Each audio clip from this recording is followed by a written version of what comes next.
58,200. That's the amount of soldiers that died in the Vietnam War, specifically American soldiers. And as of today, which is April 29th in the afternoon, we have 58,955 deaths from the coronavirus in America. And I never thought that this day would come, to be honest. I saw the numbers climbing and I was like, no. And then I've seen like the estimates like, oh, around like, less than 60,000. I was like, okay, it's fine. And I can't believe it's actually now more people have died from the coronavirus than they have from the Vietnam War, which is absolutely crazy. I just pulled up some stats that I wanted to show you, just to help put it into perspective. The Vietnam War started in 1955, technically. We didn't send many soldiers until the 60s, but we'll say 1955 and ended in 1975.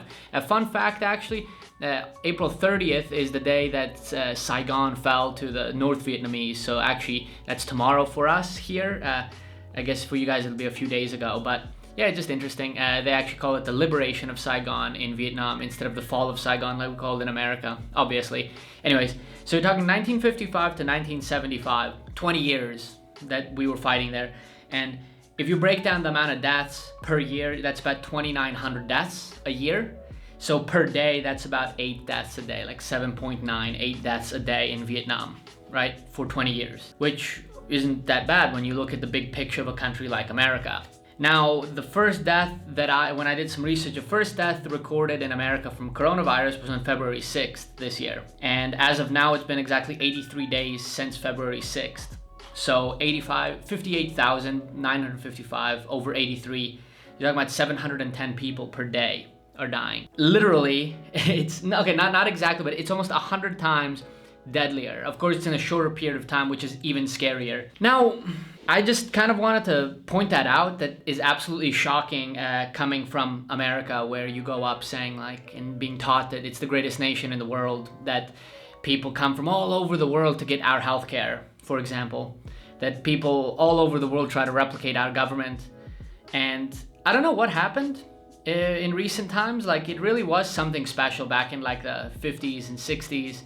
And it's really shifted a lot. I've noticed a lot of things shifting towards it's all kinds of mess. And now it's kind of culminated with the new administration that just absolutely incompetent.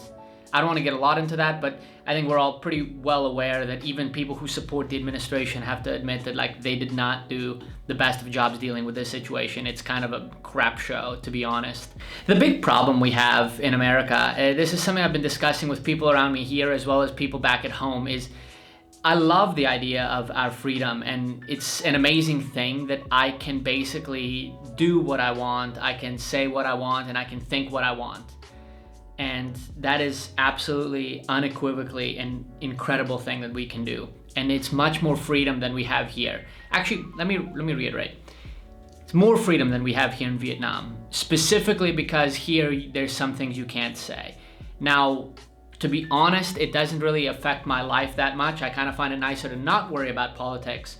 Now, we can easily argue against that as well, because politics are a cornerstone of American culture.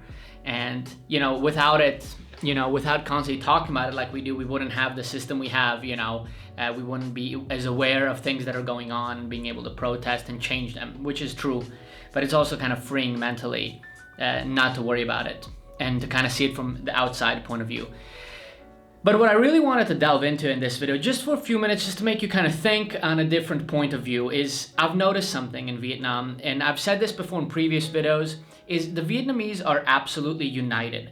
There's some things a little bit between the North and the South still, but it's not that bad. But at the end of the day, when you tell people what are they? They're Vietnamese. They're not Hanoians, they're not Ho Chi Minhers, I don't know what you call them. They're Vietnamese, and they all stand together. And when this whole thing broke out back in February, I'm working on a video about the breakdown of what happened exactly in Vietnam. But anyways, when the government decided to shut down schools and close people down and social distance and everything, people were like, yeah, all right, we're gonna do it. And basically the way that the government kind of sold it was it's your patriotic duty to the nation and to your fellow brothers, right? Because remember, they're communist here. So it's to the other, all the other people all the other workers, all the other comrades, or whatever you want to call them, we need to stick together. And they did. There was very few people who did break out, and they kind of screwed up the numbers a little bit and gave us a few extra infections, but nothing compared to what we've seen out there. Now, looking at America, I do see some really big issues with people saying like, this is like against my freedom and this and that. And I do understand, it is restricting, like it's physically restricting. You can't leave your house. But they're not doing it to be a dictatorship, to take away your freedoms. They're doing it because it's safe for you. And in America, we have a very, very, not a big divide, but instead we have thousands of little cracks. We have a division between the federal and the state governments. Then there's even more separation between the states and the local governments. Now, I've noticed where in Vietnam, the politics seem to reflect the people's will, and there even are protests here. You won't see it on the news in America, but here you will see people like in small villages that protest against the corrupt mayor, for example, something like that, and those people do get in trouble for what they do. They usually get sent to prison or something like that. There are usual consequences. It does happen. But at the end of the day, their system is still very much united underneath their one banner. That I feel like in America, our government and our people have become disconnected, and what the local governments are trying to do what the people want, and then the states are doing something else, and then the feds are doing something else, and then the people also are becoming like that, right? Like it's a kind of a question of, is the government a reflection of the people, or the people a reflection of the government? Either way, the big problem we have is we have a lack of unity. I know I met people even before where it's like, oh, where are you from? It's like, oh, I'm from, like when we traveled abroad, like, where are you from? They're like, oh, I'm from Texas. Oh, I'm from New Jersey. I was like, no, we're from America. That's what I tell people. I'm American. I'm not Pennsylvanian or whatever. I'm American.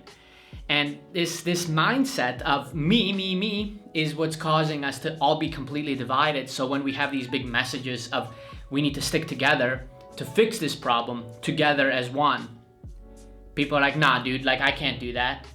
And that I understand. At the same time, there's a lot of other issues. It's hard to stand together when you don't have money to feed your family. That's a whole different like thing. And I understand that, it's got to be tough. I'm fortunate enough that I'll be going back to work next week and getting my full salary back, and everything's gonna be great. And I hope everybody out there can also go back to normal as soon as possible. It's hard.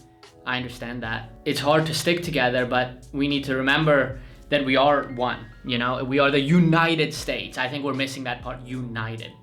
People have always worked together throughout history. We wouldn't have built humanity and civilization to what it is today without working together. Humans, this great book, it's called Sapiens.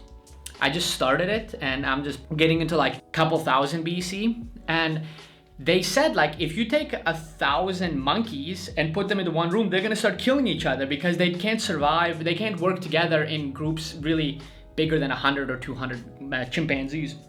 Whereas humans, we have the capacity to work in these massive groups and share that knowledge among each other to take the best from each individual person to make it shine. I mean, that's the whole idea of capitalism, isn't it? And that's supposed to bring us all together so that we can solve this, where all the doctors are doing this and all the nurses are this and everybody.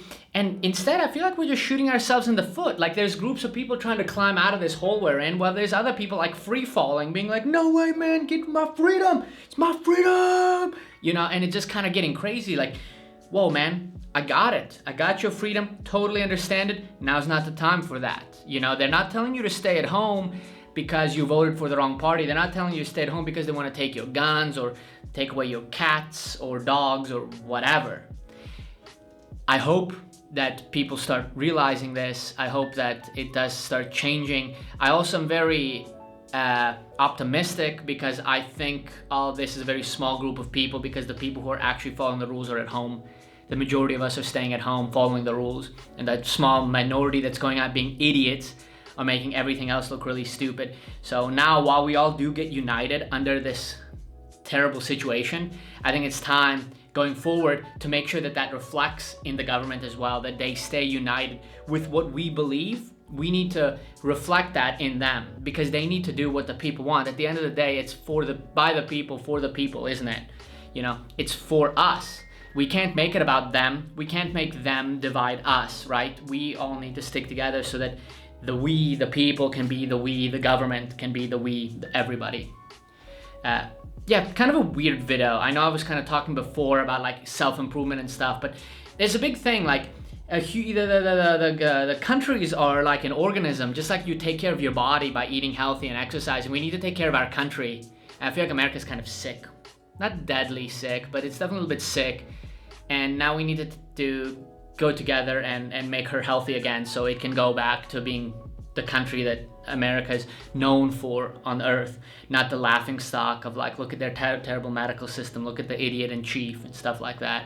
Instead, we all need to band together. So guys, stay strong, stay at home, and do your best to get through this. It'll happen eventually. I don't know when, but it'll happen.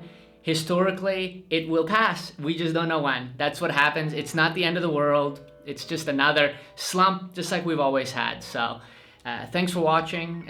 Stay safe. Wear a mask if you go out. Serious cover. Even if you like do something to cover it up, you know, just to keep the snot and your stuff in your face, and, you know, just be safe. I'll see you guys in the next one, all right? Peace.